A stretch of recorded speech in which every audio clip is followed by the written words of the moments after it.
Welcome to the Global Philosophy of Religion project at the University of Birmingham, led by Professor Yujin Nakasawa.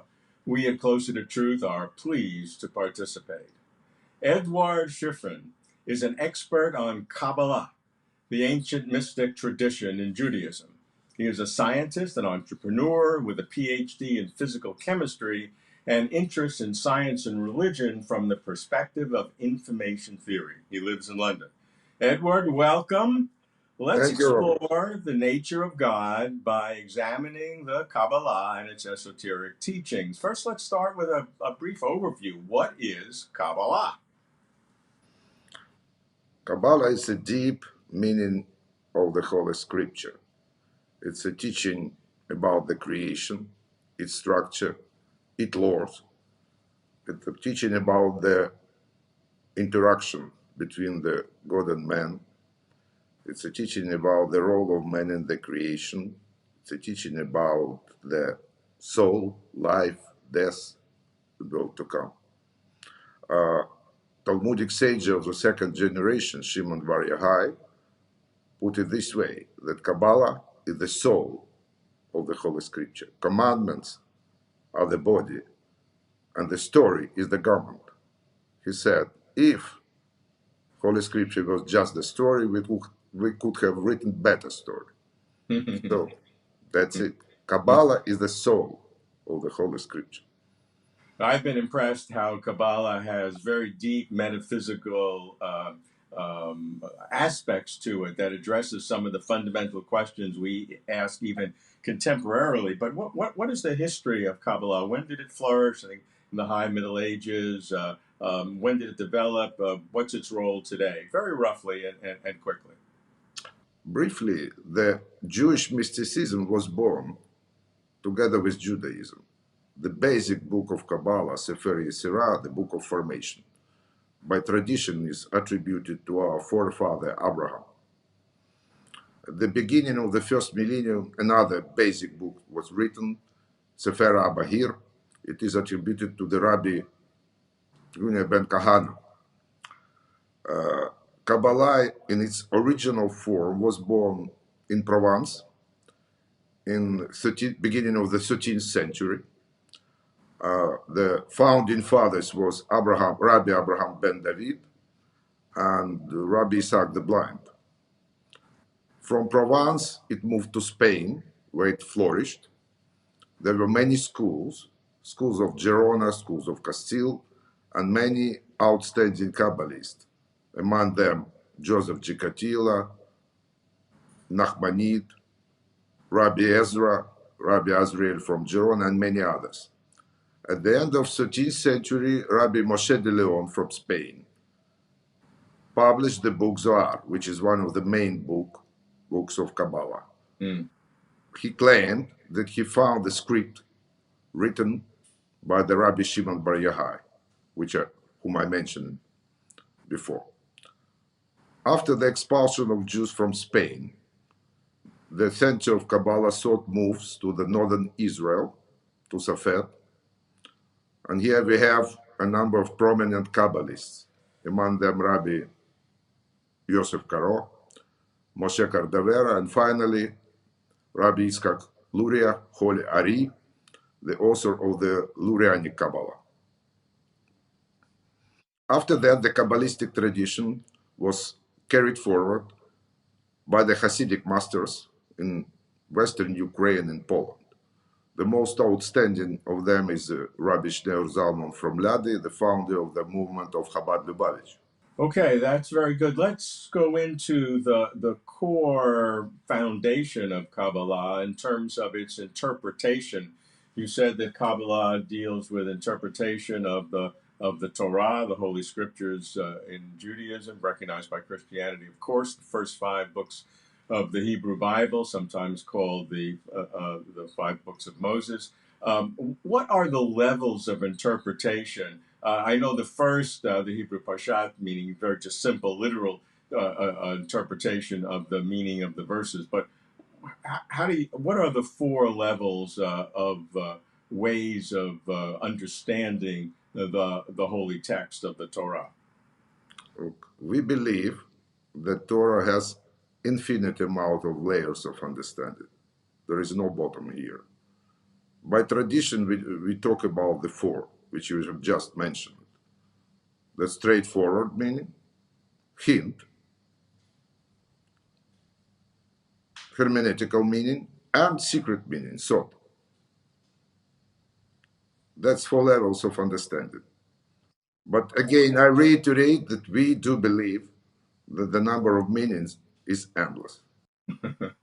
Okay, well, we're not going to have time for all of the infinite number of meanings. We're going to try to get an understanding of the core concepts of Kabbalah. And as this series in the global philosophy of religion focuses on metaphysics, ontology, epistemology, I want to understand some of the key ways of thinking in Kabbalah. And this is not going to be comprehensive, I know, but let's just have an understanding of the core concept. So the first, as I've seen it, is the expression Ein Sof, which, in my very limited knowledge of Hebrew, means there is no end. And why? What is the meaning of that beyond the literal? And why is that a foundational concept for Kabbalah? There is a dichotomy in Kabbalah. Almighty in relation to his creation and Almighty in relation to himself. The latter is not known to us. It's beyond the line of our comprehension. The nature, the essence, the only thing that we do know and believe that he exists. The Almighty in relation to the creation could be known through the Holy Scripture and prophecies. The term Ein Sof, that one which has no end, was coined by the Spanish Kabbalists, Azrael of Gerona and his teacher from Provence, Isaac the Blind. We cannot attach any attributes to Ein Sof. We cannot describe him. It's beyond the line of our comprehension. So then, why is Ein Sof considered the foundation of Kabbalah? This concept that we have no capacity to understand the nature of the Creator. Because he is the creator of everything. Everything starts with him. He is the first and he is the last. That's what we know through the prophecies. In my cursory reading, I was interested in even the concept that with Ein Sof, there's no good and no evil. You can't even assign those kinds of categories, which is traditionally assigned in other religions. We cannot, I reiterate, we cannot attach any kind of attributes, not only good and evil, to Ein Sof. Any. The division into the good and evil happens on the certain levels of creation, but not in Ein Sof, definitely. Let's go on to the concept of Sifarot. These are, as I read, emanations of God. They relate to the creation of all reality, the universe, humans. What are they? Where do they come from? What do they do? Sephirot are the emanations of Ein Sof through which he governs the creation. Every Sephirah has a concept attached to it. For example, Chokhmah, wisdom, Binah, understanding, Chesed, loving kindness, expansion, Gvura, judgment, might, and many others. There are 10 of the Sifarot. Is that correct? We call it tree of the Sephirot. Tree of the Sephirot. And to each of the Sephirah, it is important, the special name of Almighty is attached. On top of the concept, we have a name of Almighty attached to every Sephirah. Names. Now, in hearing what some of them are, wisdom and such, they sound like attributes of God in other religious traditions, rather than, shall we say, energies that create things. they're emanations of God, but the character sounds like they are attributes of the Almighty or God, rather than elements that God has as a kind of a power generation. Look, it's a matter of big debate in Kabbalah. The Sephirot belongs to the essence of Almighty, or they're just the tools. But in my view, Sephirot, they are the part of the informational space. They are the concept of the similar meaning, as I mentioned it already. For example, Hesed, it's a family of the concepts which represent loving, kindness, expansion. Gvura, it's a family of the concepts in the informational space which represent judgment, might. How then to understand the Sepharot as essence of God or powers of God? Because the words themselves sound like they're attributes as they would be used in other religious understandings of God. There was a big debate about it in Kabbalah. In my view, it's not that important. As I mentioned it before, every Sephirot represents a certain concept. For example, Hesed, loving kindness and expansion. But it's not just one concept, it's a family of the concepts with a similar meaning. So every Sephirah, it's a part of the informational space which contains the family of the similar concepts. All these concepts then, in their turn, are the part of the real events in our world. That's how I see it. I know you put great powers in the concept of information, and I want to get to that as a unifying concept. But let's deal with a couple of these other terms, which can be a bit baffling. So the next one is partsufim, that apparently relate to the formation of the world. The idea of Partsofim was put forward by the Rabbi Iskak Luria. It's a part of the Lurianic Kabbalah. Briefly, that means that each Sephirah contains 10 other Sephirot. And then among these 10 other Sephirot, each Sephirah again contains 10 Sephirot. Actually, it's a structure self-likeness. It's a fractal structure of the tree of Sphirot. That was the idea of Partsufim and of interaction between them. These are informational structures, self-like. That's how I see the Partsufim. And then finally, the Tzimtzum, if I'm pronouncing that correctly. Correct. The first act of creation, I think. That was a radical idea, also put forward by Rabbi Iskak Luria. The essence of Tzimtzum is that in the presence of Ein Sof, nothing can exist. In order to give space for its creation, Ein Sof withdraw in itself. I'm speaking now straightforwardly, of course, and create the empty space, which is called Tehiru. In this empty space, Ein Sof emanated the ray of light, which we called Kaf. And actually, this ray of light contained in itself the whole creation. That's a radical idea, but very important. We can draw many conclusions from the idea of Tzimtzum. I would like to mention three.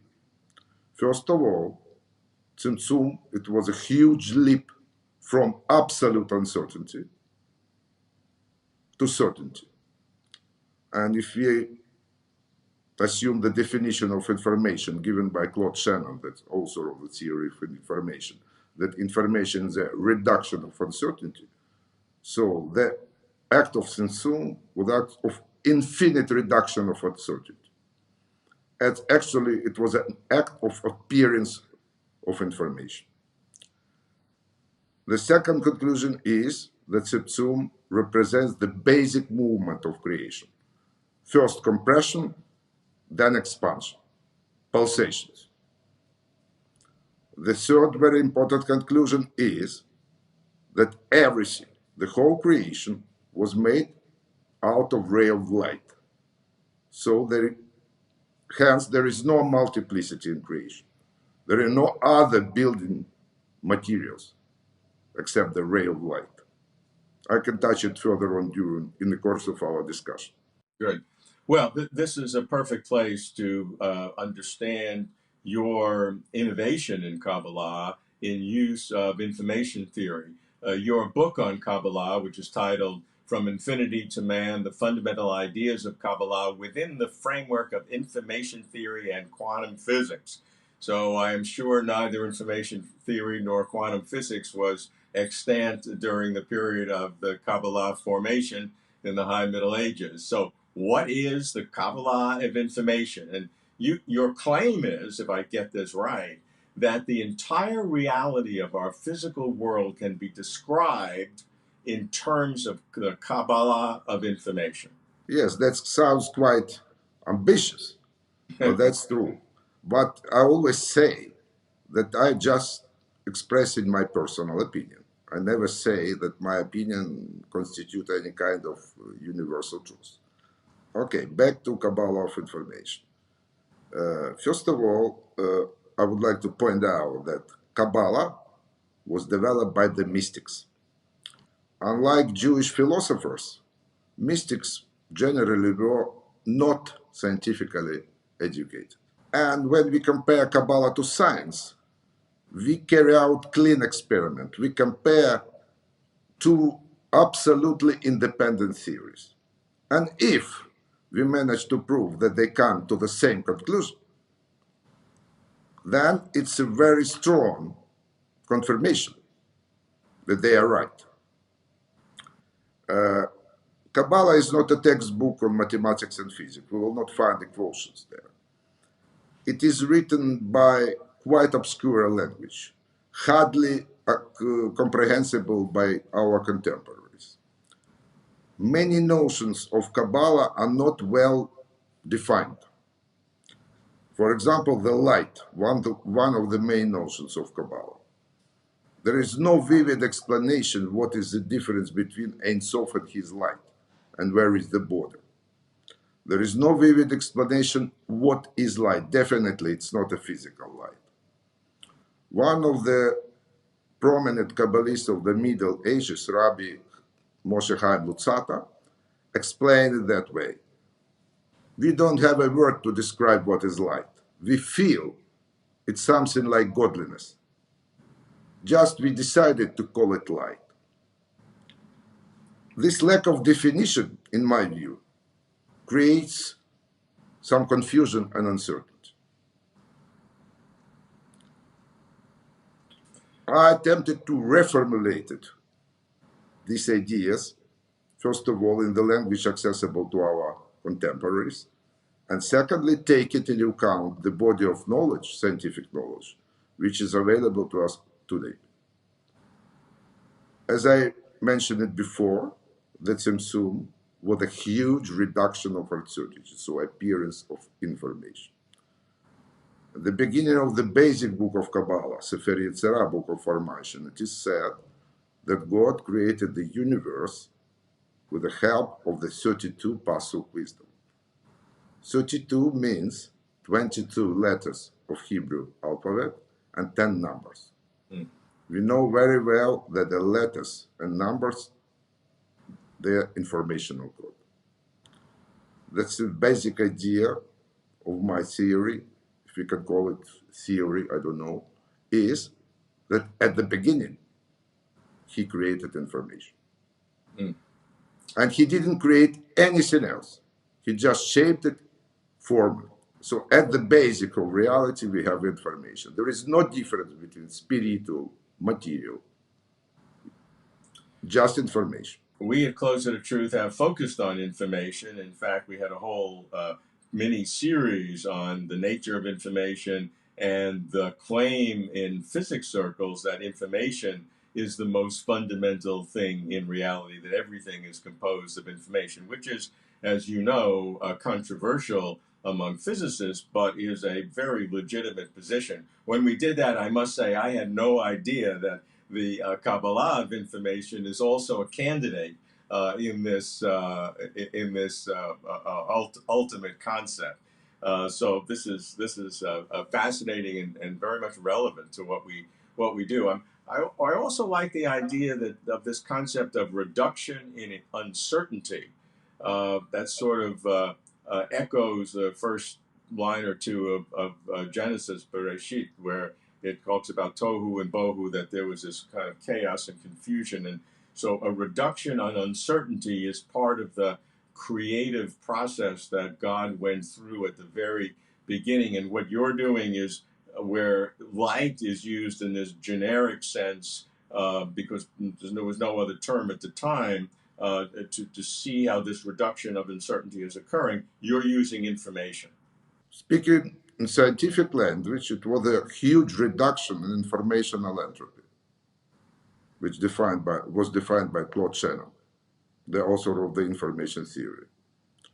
I must admit that idea that information is at the basic of reality resonates with the ideas of the science of 20th century. This idea was pioneered by one of the greatest mind, in my view, of the 20th century, John Archibald Wheeler, and his idea of participatory universe. But also one of the most outstanding Kabbalists of 12th century, Nachmanid, he said, at the beginning he created primordial matter, and he didn't create anything else, just shape it and form it. Nachmanid didn't tell us what was this primordial matter, but the idea is clear. There is no multiplicity in creation. So we say this primordial matter is information. Using that, we can find answers to the many, many questions of science and Torah. Commandments, the informational commands. Sayings of Almighty, its informational instructions. Blessings and curses, that's opening and closing of the informational channels. We can present the whole creation and the whole informational space of concept with a hierarchical structure. We can do many things with that.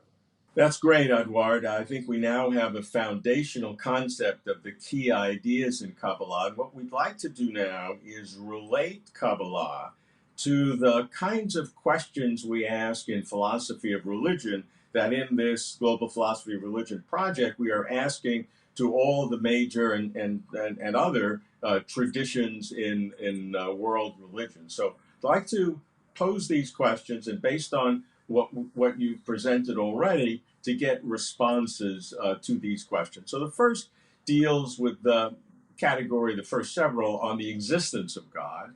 And we always ask, what are the arguments? What are the good arguments for the existence of God? Is this part of the tradition to have these arguments? And are there within the community arguments against the existence of God? And did they conflict the way that we see contemporaneously? And some religious traditions have had this for a long time.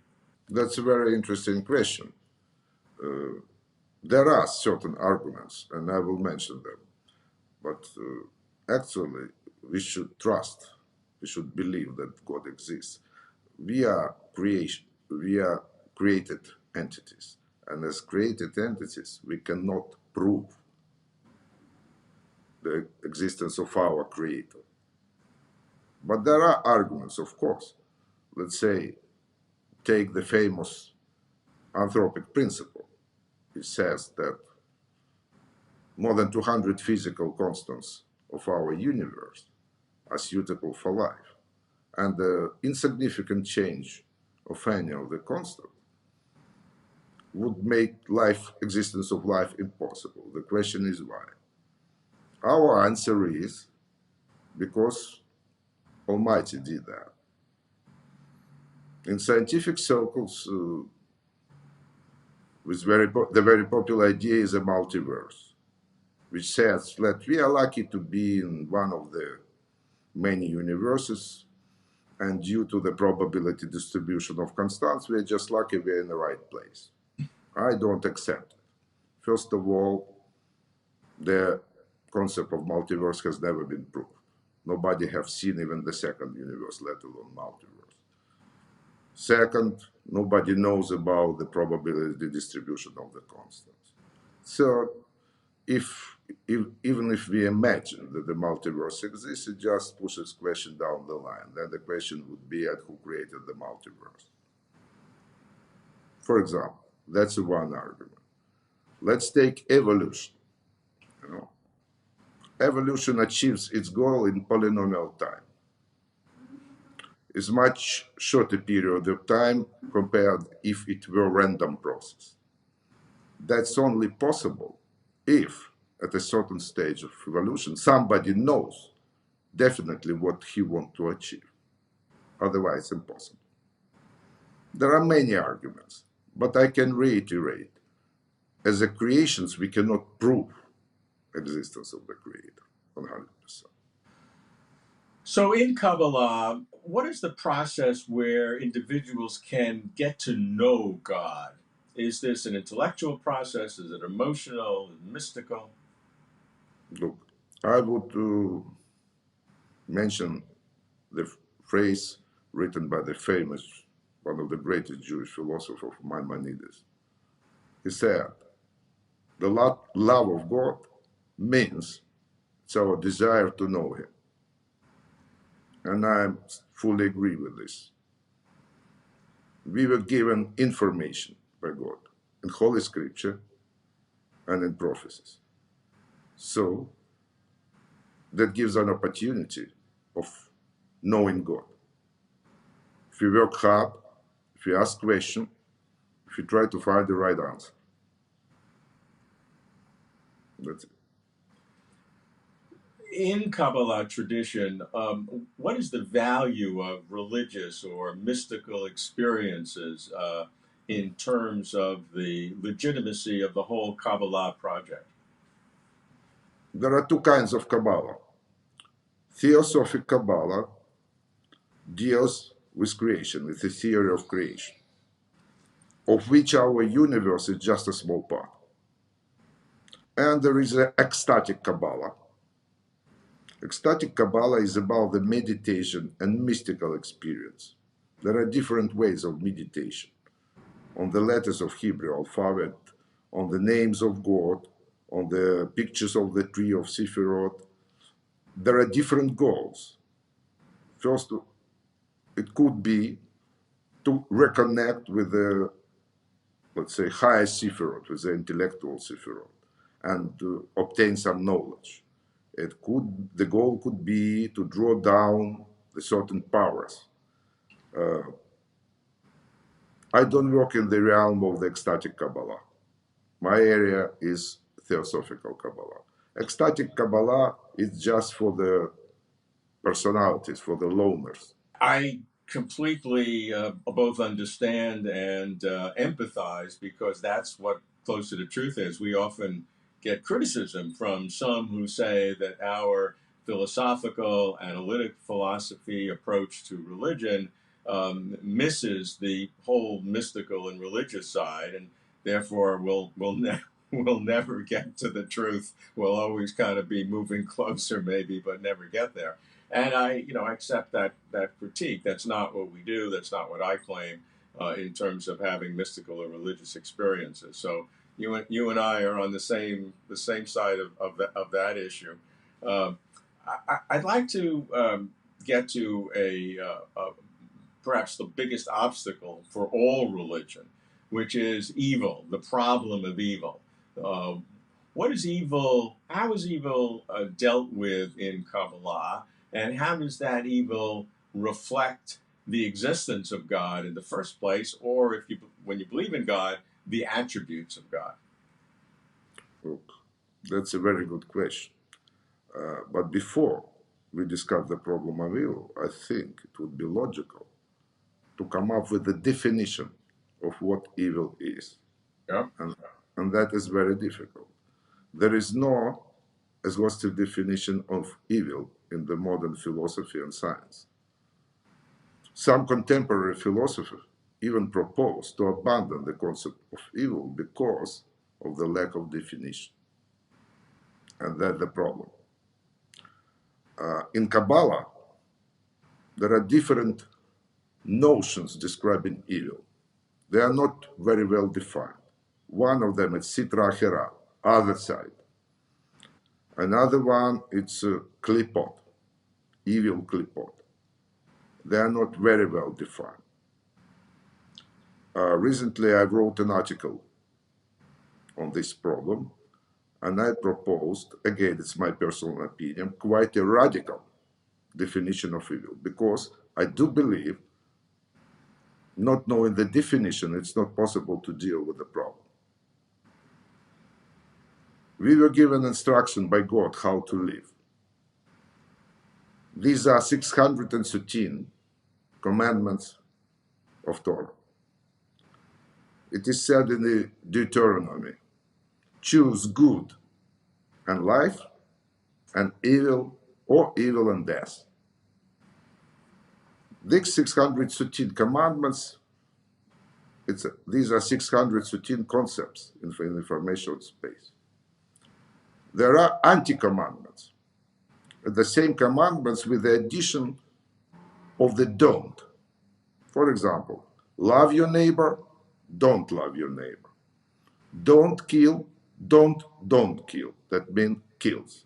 So we have the two mirror spaces in the informational space of commandment and anti-commandment. This anti-commandment area, that's what I define like that Sitra Achra, the other side.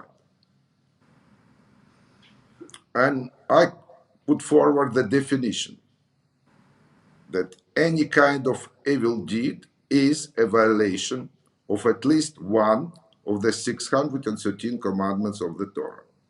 Second, there is no evil deed which is not connected with the violation of even one of the 613 commandments of the Torah. That's a precise definition. Quite radical. I do not insist that it is right, but it's my opinion. And the proof is very simple. If we imagine that there is a certain evil act which is not connected to the violation of commandments, that means that the system of commandments given us by Almighty is incomplete. Yeah. And Almighty is not perfect, which is absurdity.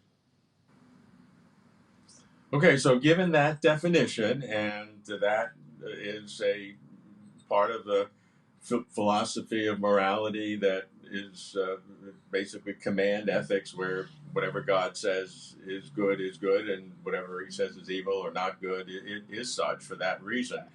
Given that definition, how do you deal with the problem of evil? Because no one can deny the enormity of evil throughout history, continuing today, of course, with the concept of a perfect God who is all powerful, all knowing, and all good.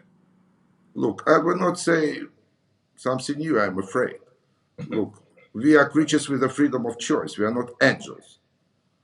And the freedom of choice means that we have to choose between something.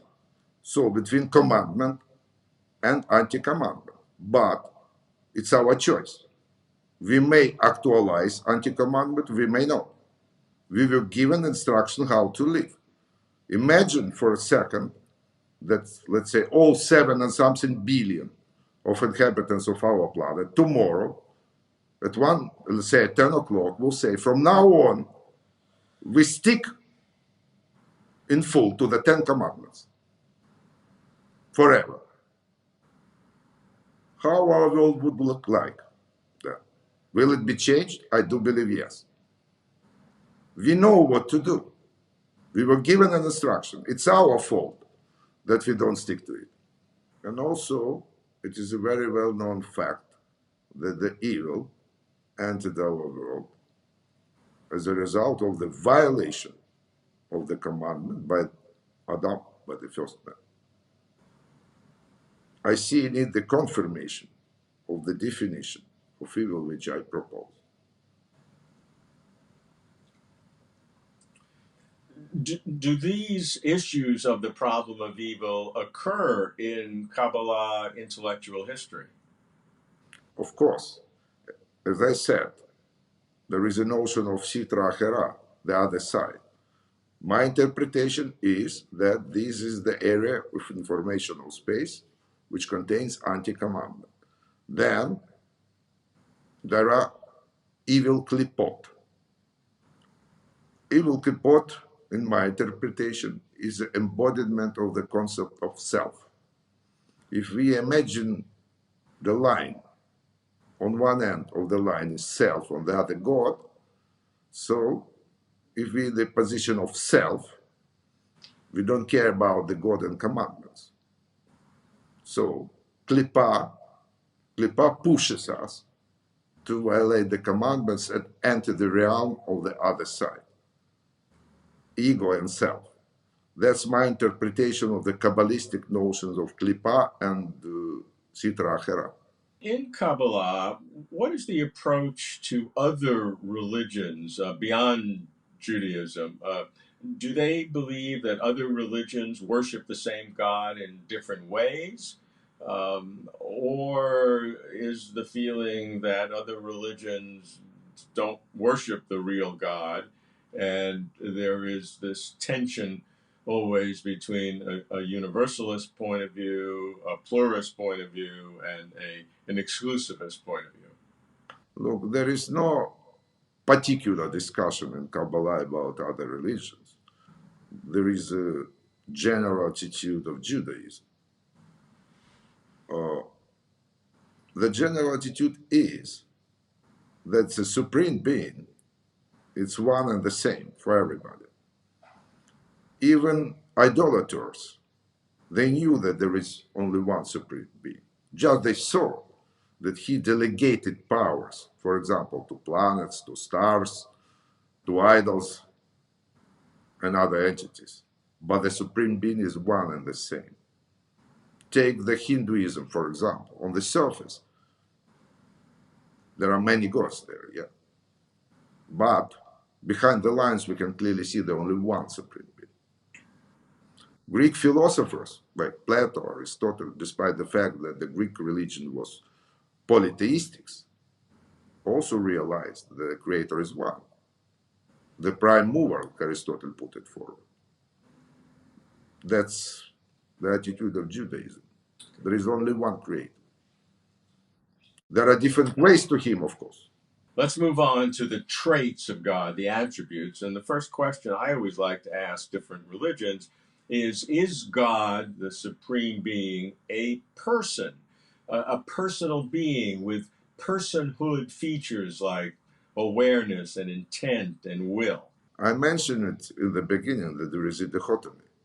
We are talking about the God as he expressed himself in creation, or we are talking about the God as his essence, which is completely unknown to us, and so on.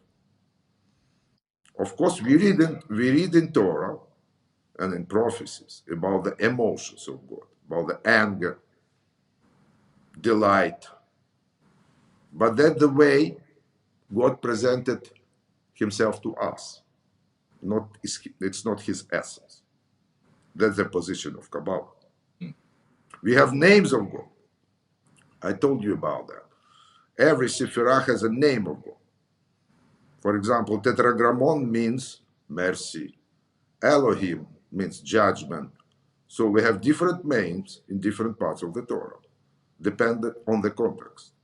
But again, we are talking about the God relative to his creation, as he presented himself to us. So let's dig down a little bit in terms of these attributes, specific attributes that God possesses. And I'd like you to try to compare the God as Kabbalah sees God, as you've been describing it, with what's been called, particularly in Christian philosophy, perfect being theology, which has these terms often beginning with omni, meaning all, omnipotence, all powerful, omniscience, all knowing, omnipresent, present everywhere, omnibenevolence, all good, omni-free. How do these terms relate to the Kabbalah understanding? There is no difference in opinion here. I don't see any. That the fact that Ein Sof is perfect is undisputable. And the Christians, they recognize Old Testament. The Old Testament and the Torah is one and the same, letter to letter. So there is no argument here that God is absolutely perfect being in all his expressions, absolutely effective, efficient, omniscient, omnipotent. There is no difference. How about the characteristics? And there is controversy in Christian philosophy about whether in God's own self, God is timeless and immutable, and what we call impassive, meaning cannot be affected. Um, and there's a great dispute within Christian philosophy about whether those are perfections, timelessness, immutability, impassivity, or whether God, in God's own self, does experience sequence of events, can change in ways, and can be affected, particularly by human experiences. This question is very difficult. The position of Kabbalah, in my view, is, again, uh, forgive me for my often repetition, the position is that there is a dichotomy. The God presented himself to us as a personal God. He interferes in our affairs. There are many examples in Holy Scripture. He gives instruction to Abraham what to do and what not to do. He gives instruction to Moses. He hardened at the heart of Pharaoh. He appeared in a dream to Laban and telling him not to touch Jacob. Definitely he interferes. Yeah. We read about the anger of God, about his mercy and different emotions. That the way he presented to us, the Kabbalah call it lower knowledge. The high knowledge, again, it refers to the God in itself. And there, he is immutable and unaffected, of course. How it can exist in one and the same, let's say, God? It's a good question, but I would like to remind our viewers there is a logical system which is called dialetheism. It's a system about the contradictions. According to Kabbalah, God is immanent to the world and transcendent at the same time. That's dialetheism was developed at the end of the 20th century, and it's a very interesting line of a logical thought, which goes ahead the one of the main tenets of the logic of law of non-contradiction. It's difficult to imagine. It requires a high level of abstractions, but in my view, that's the case. No, that's an aspect of the sophistication of various religions, looking at the concept of what appears to us as contradictions, is actually, when speaking about the Creator, is a window of potential understanding. Let's talk about the actions of God. And a question I think that Kabbalah does address is, did God create ex nihilo, from nothing? You've focused on that as a way of understanding that the world certainly is created by God, Ein Sof, but is it created from nothing, and what would that mean? Look, the concept of nothing ex nihilo, it's a widely accepted concept in Judaism and Christianity. Yeah, that's true. But I have to admit that that's a mind-bending concept. We cannot, for example, in Kabbalah, there was a lengthy discussion about nothing. What is nothing? Where is nothing? That is wrong in my view. We cannot pose question about nothing, any kind of question. We cannot ask where is nothing. We cannot ask what is nothing. We cannot even say that nothing is the absence of something, because in this case we attach absence to nothing. That's a radically mind-bending concept out of nothing. The concept of nothing is proved ad absurdum from the opposite. It goes like that. So if the world is created of something, then this something is created again of something, and we have infinite regress, which is wrong. If the world is created of something which was not created by God, it is absurdity, because everything is created by God. But I have to point out that proofs ad absurdum, they never explain the underlying mechanisms, never. And that's a deficiency of the proofs of ad absurdum. In my view, again, it is widely accepted concept out of nothing. But I tried to put forward the concept of information. What's interesting about the information is the law of non-contradiction formulated by Aristotle said that one and the same thing cannot be supported by the being of this thing and at the same time non-being of this thing. But information and absence of the information are one and the same. I say absence of information is also information. The parallel question to whether God created the universe is whether God must sustain the universe. Is God necessary to be actively in the sustaining or creating process? I know you've focused on that the theory of continuous creation is one of the central concepts in Judaism, Kabbalah in specific, and it means that Ein Sof, God never stops creating, that even if the act of creating would stop for a single moment, everything would cease to exist and would dissolve back into Ein Sof. If that's right, I'd like to really dig down and understand the meaning of it. We can approach this issue from two different directions. Of course, the continuous creation is one of the pillars of Judaism and Kabbalah. The creation exists in the thought of God, in the knowledge of God. And the moment he stops to know his creation means that it doesn't exist anymore. That's one approach. The second approach is, let's say, from scientific side. As I mentioned it, the first act of creation, Tzimtzum, was a huge reduction of uncertainty, a huge reduction of entropy. And we know from physics there is a second law of thermodynamics that in order to reduce entropy, to increase order, we need to do some work. The very simple example, the freezers. We want to cool the food. We have to do work. We have to supply electricity. The moment we stop, the temperature of the food will become equal with the temperature of the environment. It goes back.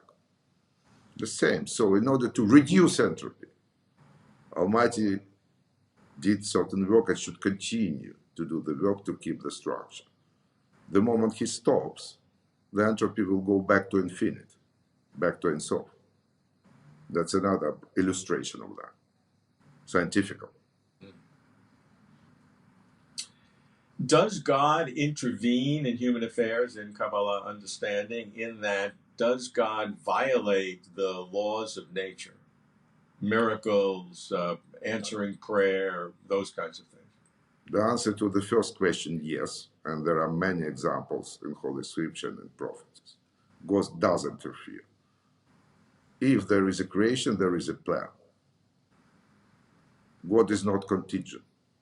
And I will, within the frame of this interview, it doesn't make sense to mention all the examples there in the Holy Scripture. The second question is very important. I do believe that the question is structured wrongly. Laws of nature, they are also laws of God. So we should rephrase the question: does God violate his own laws? Yeah. That's absurdity, from my point of view. Secondly, when we say that God violates the laws of nature, it implies that we are aware of all the laws of nature and we are not. So how can we then say that something was violated if we are not aware of it? We don't know all the laws of the nature. My position is there is only one law which was established at the moment of creation, and with this frame of this law, everything can be done, and the God doesn't need to violate his own laws. That's absurd. There is a widespread belief and opinion that miracles are extra low probable events. That's so-called scientific explanation. That is wrong. Extra low probability is a necessary condition for the miracle, but not sufficient. I can give you an example. It's very well-known example. The monkey hits the piano randomly. There is a minuscule probability that it plays the invention of Bach, for example. Is it a miracle? My answer is no. It's an extra low probable event, and it might happen randomly at any moment of time, let's say within the time frame of 100 billion years. Miracles, on the other hand, they happen in the right place, in the right time, and on the purpose. So my definition of miracle is that it is an extra low probable event which happens in the right time, in the right place, and with a purpose. In order to perform miracles, no one laws of nature, so-called, should be violated. The question is, our ability to perform miracles is limited by our informational capabilities. If, for example, we had the informational storage and possibilities of manipulating molecule by molecule, we could have performed miracles. But our informational capabilities of Almighty are unlimited. That's it. So the answer is no. God doesn't violate the laws of nature, and I don't accept the concept of the laws of nature. Yeah, your approach of using information in that capacity, I guess, with some hints of quantum physics and the probabilistic nature of it, is an interesting approach to that God does intervene, but does not violate the ultimate laws of nature. Robert, I'm sorry, I don't accept the phrase laws of nature. Okay, okay, but you don't accept it because we don't know it, or because those are they are Because laws of laws nature, in the because sense. the phrase laws of nature could be reduced to the phrase law of God, and that is irreducible, because God established what we call laws of nature. Okay, in Kabbalah, should religion in general, or should the approach of religion explaining the relationship between humans and the Creator be universalist with respect to salvation, in that ultimately all individuals, whether they're embodied souls or spirits or whatever the ultimate sense is, will all individuals ultimately be redeemed, or in whatever the religious tradition is, be saved or participate in the ultimate reward? Does Kabbalah have a universalist approach, or is it an individual approach where some will make it and some won't? First of all, the brief answer that some will make it, some may not. The brief answer. But the question itself is very complicated. In the 5 books of Moses in the Torah, almost nothing is said about the afterlife, about the Gehinnom and Gan Eden, paradise and hell. Nothing. We have some information from the prophecies. There is no unanimous opinion how everything will be unfolded. But in general, the position of Kabbalah is that the soul after death must be cleaned in what they call Gino. And then it enters Gan Eden, like a paradise, but temporarily. Then there will be, Messiah will come, there will be resurrection of the dead, and then there will be a world to come, which is completely different story. And in the world to come, some will make it there, some may not. But this is a very, very, let's say, obscured concepts, or the information is, let's say, very, very parsimonious, no, about that. It's a point of many speculations. But the position is that not everybody will make it there. Okay, let's move on to our last category, which is one of the favorite of Closer to Truth, which is the deep metaphysics, the ontology of religion. And where we like to start is to ask the question, what is ultimate reality? And a specification of that question is the question, short question, but very powerful, what exists? And by this we mean, what are the fundamental, non reducible categories of all reality? Look, that's a really very, very good and fundamental questions. I'm afraid I'm too attached to the word definition. I'm afraid. But before we discuss existence, it would be great to give a definition. What is existence? Yeah. Is existence absolute or relative or subjective? That's a big question. Some people say something exists objectively. What does that mean? That means that it would have existed even if we were not there. Okay, but according to Kabbalah, the purpose of creation was the man. So if we were not there, there would have not been any kind of creation. Nothing would have existed. We can put it this way. There is a very important passage in the Torah, in the Bereshit, which says that God didn't send the rain to earth since there was no man to plow it. Straightforward meaning is clear. But the Kabbalistic meaning is, until the man was created, the summit of the purpose of the creation, there was no real creation. That's a position. So it's a very difficult issue. Can something exist independently of us if we do not exist? My position is cannot, because if do not exist, the creation wouldn't have been exist. That's it. And subsequent to the creation, how fundamental is the creation? So does that have an existence, a sustenance in itself that would legitimatize it being a fundamental category? What I've just said resonates with the theory of John Archibald Wheeler of the participatory universe, that the man shaped the universe. It's a very interesting theory. It is not accepted by everybody, but it has sense. Again, I can reiterate that existence doesn't make sense if we do not exist. That's a position of Kabbalah and Judaism, because we were the purpose of all this existence and creation. That's it. Why did Almighty created the world? The honest answer is we don't know. There are many versions and interpretations.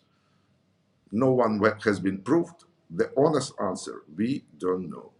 Eduard, in this final section, what I'd like to do is pose some very specific questions that we ask on Closer to Truth and in the Global Philosophy of Religion project, and want to get the Kabbalah approach to it. So we'll start with the nature of causation. Is there anything in causation that is beyond material existence?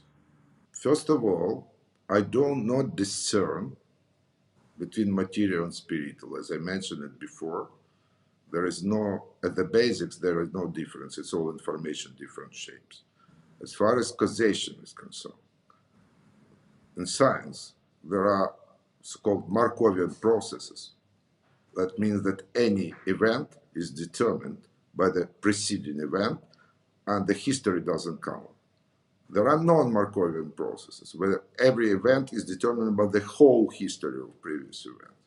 But there are certain type of processes which are determined by the goals in the future, the process governed by the backward causation. In Kabbalah, does God Ein Sof need to be part of the causation process, or has the system been worked out where it can function completely on its own? Definitely, the God is an inseparable part of causation process since there is a plan. The most vivid example is the prophecy given to our forefather Abraham. God told him about the future exile of Jews into the Egypt. At the time of the prophecy, these Jews were not yet even have been born. Yeah. But they didn't have any choice already. They have to be exiled.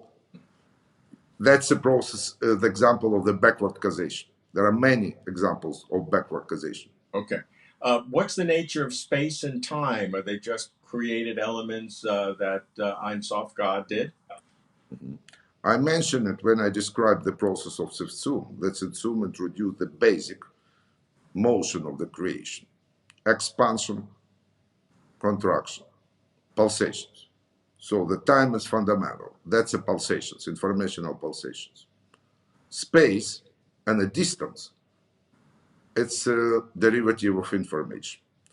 The distance determines the informational space by the difference in meaning of the concepts. The same concept have zero distance. The more the difference is, the bigger the distance. At a certain critical distance, informational interaction stops. There are many examples. In our, let's say, space, at a certain distance, I cannot use tactile informational exchange. At a certain distance, we lose hearing. At a certain distance, we lose eyesight. We cannot exchange through what we can see, and etc. That's it. What is the nature of consciousness in Kabbalah thinking? In some religious traditions, consciousness is primordial. It is the fundamental aspect. In other religious traditions, consciousness is fundamental, but that it's sort of produced or related to a god or godlike figure. So in Kabbalah, what is the role of consciousness? One of the main tenets of Kabbalah is that our soul mirrors the tree of the Sephirah. We are created in the image and likeness of Almighty. That's a passage from the Holy Scripture. And since we are the mirror of the tree of the Sephirah, so that means that we have Chokhmah, wisdom, we have Binah, understanding. So, according to Kabbalah, the consciousness definitely is not in the brain. There is a so-called hard problem of consciousness formulated by the philosopher Chalmers. It sounds like how come that physical process in the brain, firing of the neurons, create qualia, the thoughts. In my view, and in the view of Kabbalah, this problem is formulated wrongly. It's a vice versa. The consciousness is not in the brain. Eduard, you have focused on the relationship between science and religion, which many philosophers, theologians, scientists even have also done. But you come at it from a different point of view, with the primacy of information being a way to understand the relationship between science and religion. How does that work? Take me through the way of thinking. Thank you very much. It's a good question. The authors in the field of science and religion often come in for criticism that knowing the scientific fact makes it easier to find analogies in the Holy Scripture, and not vice versa. Up to a point, this criticism is fair. I attempted, okay, again, it's my personal opinion, to do the opposite, to give some prediction for the modern science based on the Kabbalah, or If you allow me, I will mention some of them. Our basics physical theories allow for the time reversal. They are time reversal invariant. But their time reversal actually have never been observed. The Kabbalah, the prediction of Kabbalah is time is irreversible. Nature of space-time. According to the relativity theory, space-time is a continuum. According to the quantum physics and theory of quantum gravity, space-time is discrete. The prediction of Kabbalah is space-time is discrete. There are three models of the temporal structure of the universe. First one is a presentism, only present exists. Second one is possibilism, only past and present exist. And third one, the block universe. Future, present, and past exist. The third model is confirmed by relativity theory and implies backward causation. Prediction of Kabbalah, it is a block universe. According to relativity theory, in the center of the black hole, there is a point of singularity. That means that the point of the breakdown of everything, of physical laws, of space, of time, matter, energy, everything. According to the theory of quantum gravity, there is no singularity there. Prediction of Kabbalah, there is no singularity. One of the main conditions for the singularity is the maximality of space-time. That means that the space-time should not be the part of some bigger space-time. That doesn't hold. According to Kabbalah, our space-time is just a small part of the whole space-time of creation. So there is no singularity. Quantum physics is probabilistic by nature. There is a big debate. This probability are ontological property of reality or just a convenient tool for calculations. Kabbalah takes position of Albert Einstein. God doesn't play dice. There is no probability for God. That means the quantum physics is very good and useful theory, but it doesn't reflect the deep ontology of realities. There are some other predictions which we can make. I should tell you, I have kind of a skeptical eye that opens wide when I hear ancient religious traditions seeing echoes or hints of quantum physics often in their writings. I hear this in certain aspects of Hinduism. I see that in the Muslim world with the Quran, that people see things built in there, or numerology, even in Judaism, in certain circles, in terms of the Bible.